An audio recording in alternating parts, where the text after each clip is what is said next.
সম্পদ, এগুলো খরচ করার ক্ষেত্রে হিসাব করা লাগবে যে আমি এগুলো করছি কি এখান থেকে বরিশালে যে, কুমিল্লায় যে, চট্টগ্রাম যে, না আমার বাড়ির আশপাশ দিয়ে। এই জন্য দান করা, সাদকা করার নিয়ম হচ্ছে নিজের নিকট আত্মীয় থেকে শুরু করা।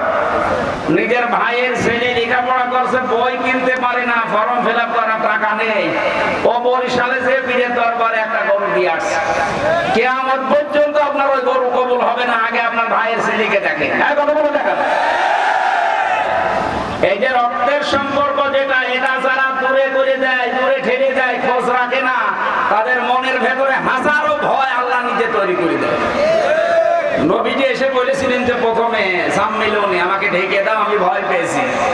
হযরতে খাদিজা তার স্ত্রী বলেছিলেন ইন্নাকা লা তাসিলুর রাহমা রিহমা বা রাহিমা, হে নবী, হে আমার স্বামী, আপনি ভয় পাবেন না, কারণ আপনি রক্তের সম্পর্ক ঠিক রাখেন। এই হাদিস থেকে প্রমাণ হয় যারা রক্তের সম্পর্ক দুনিয়া অটুট রাখবে, ঠিক রাখবে, তাদের মনের ভেতর থেকে আল্লাহ ভয় দূর করে দেবে। সেখানে বহু আল্লাহওয়ালা মানুষ বসে আছে, আমরা নামাজ পড়ি, রোজা রাখি, হজ করে এসেছি, নিজের নিকট আত্মীয় স্বজনের সাথে সম্পর্ক ভালো না। কথা বলে ঠিক কিনা? নিজের আপন ভাই, আপন বোন, নিজের চাচা চাচি, ফুফু, মা বাবা, এর চাইতে আপন আর আপনার কাছে কেউ আছে? এই আপন জনগুলোর সাথে সম্পর্ক অধিকাংশ পরিবারে খারাপ। আমি যতগুলো কারণ পেয়েছি তার এক নাম্বার কারণ হচ্ছে অধিকাংশ বাড়ির পুত্রবধূ বউদের কারণে স্বামী তার রক্তের সম্পর্ক নষ্ট করে ফেলে। এটাকে বেশি বললাম? এক কথা বলে না কেন? আমরা জামাই, আমি সহ যত জামাই এখানে বসে আছে, এদের কোরআন শরীফ আমার সামনে, আল্লাহর কসম, আমরা জামাইরা যেভাবে শ্বশুর শাশুড়িকে মনে করি, যেভাবে শ্রদ্ধা করি, সম্মান করি, তাদেরকে দেখি, ওই নজরে যদি আমার বউগুলো আমাদের মা বাবা, আমার বোন ভাইকে দেখতো, এদেশে কোনো পুরুষ আলাদা হতো না। আপনি শ্বশুর শাশুড়ির জন্য হাজারো করেন, অসুবিধা নেই, বউ খুব খুশি। একটু যদি নিজের মা বাবা, আপন বোন, আপন ভাইয়ের জন্য সামর্থ্য অনুযায়ী খরচ করতে চান, তখন দেখবেন আল্লাহ আলামেই মানুষ মনে করছে বড় পাওয়া যায় না।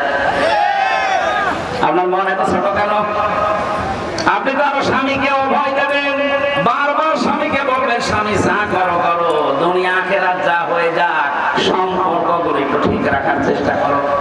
কারণ নবীজি জানিয়েছেন কোন স্ত্রী যদি চায় আমার স্বামী আরো বেশি দিন বেঁচে থাক, আমার স্বামীর সম্পদ সম্মান আরো বেড়ে যাক, সে যেন বারবার তার স্বামীকে তাকিদ দেয়, স্বামী যা করবা করবা, কিন্তু সম্পর্ক ঠিক রাখো।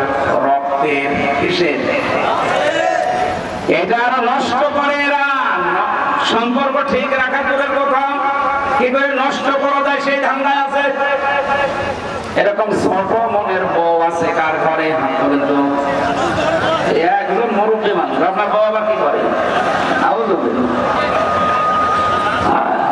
না না, আমি হাসির পড়া কিনে, এটা মুরব্বী মানুষ, আমার দাদার বয়সী, ওর বউ যদি এই করে, এখানে যুবক মানুষের বউটাকে আল্লাহর ওনা দেখি। সম্মানিত মা বোনেরা, কোন স্বামী হাত তোলেনি, কয়েকটা কারণ আছে। আমার মনে হয় এলাকার মহিলা খুব ডেঞ্জার, বাড়ি গেলে ভাত বন্ধ করে দিতে পারে, এই ভয়ে হাত তুলছে।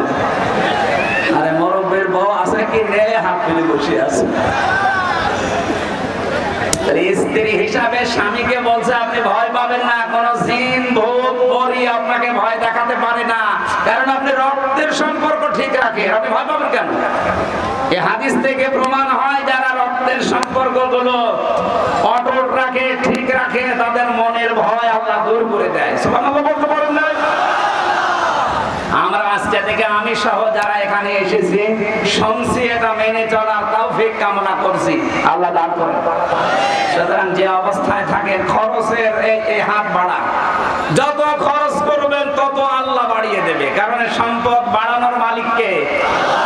আপনার কোনোদিন ধারণাও নেই যে এই জায়গা থেকে টাকা আসতে পারে, যেহেতু সম্পদের মালিক আসলে আল্লাহ, উনি বলছে খরচ করো, আমি বাড়িয়ে দেব। এই যে নদীর পানি, আপনি দেখেন কোন জিনিস এক জায়গায় রাখবেন তো নষ্ট হয়ে যাবে, এক জায়গায় পানি যদি কেউ জমাট বেঁধে রাখে পচন ধরে, পোকামাকড় তৈরি হয়, দুর্গন্ধ হয়। কথা বলে না কেন? লোহা লাকড় এক জায়গায় রাখেন, জং ধরে মরিচা পড়ে নষ্ট হয়ে যাবে। টাকা পয়সা এক জায়গায় রাখলে নষ্ট হয়, তার মানে মানুষের শত্রু তৈরি হয়। কিন্তু এর হক যদি কেউ আদায় করে দানের মাধ্যমে, সাদকার মাধ্যমে, যাকাতের মাধ্যমে, যাদেরকে দেবেন ওইটার মাধ্যমে তারা আপনার সম্পদের, আপনার জীবনের পাহারাদার হয়ে যাবে। জোরে বলেন সুবহানাল্লাহ। আমরা যদি চাই আমাদের জন্য আল্লাহ জান্নাত প্রস্তুত করে রাখো, যে অবস্থায় আছে, ধনী আছে, গরিব আছে, সচ্ছল অসচ্ছল, যতটুকু পারেন 2 টাকা দেন, তাও ভালো, খরচ করার হাত তৈরি করেন। হযরত বেলালকে একবার জিজ্ঞাসা করেছিলেন নবীজি, আনফিক ইয়া বেলাল, খরচ করো। হযরত বেলাল বলেছেন, হে রাসূল, খরচ করব। আমি কি খরচ করব? আমার কিছুই নেই।